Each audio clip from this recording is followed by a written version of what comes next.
என்னதான் அண்ணன் சீமான் அவர்களை பலருக்கு பிடிக்காம இருந்தாலும் பல விஷயங்கள் அவர் சொல்றது அப்படியே இன்னைக்கு நடந்துகிட்டு இருக்கு. அது எல்லாத்துக்குமே தெரியும், கண்ணு முன்னாடி நடந்துகிட்டு தான் இருக்கு. நான் என்ன சொல்ல வரேன் அப்படின்னா, ஒவ்வொரு வருஷமும் லட்சக்கணக்கில் வட இந்தியாவில இருந்து இந்திக்காரங்க நம்ம தமிழ்நாட்டுக்குள்ள வந்து இறங்கிட்டு இருக்காங்க.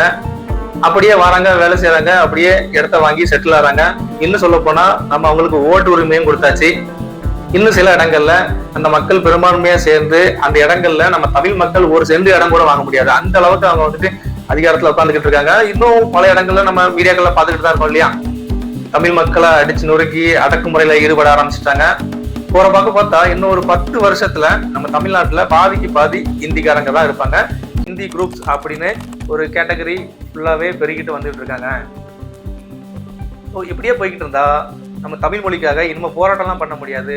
டைரக்டா அவங்க என்ன பண்ணுவாங்கன்னா, இந்தி அதிகாரப்பூர்வ மொழியாக அறிவிக்கப்பட்டது அப்படின்னு ஒரு போர்டை வச்சுட்டு செம்மையா உட்காருவாங்க. அதை நம்ம பார்த்துட்டு நல்லா பக்கோடா சாப்பிட்டுட்டு படுத்து தூங்க தான் செய்யணும், வேற எதுவும் நம்மளால செய்ய முடியாது.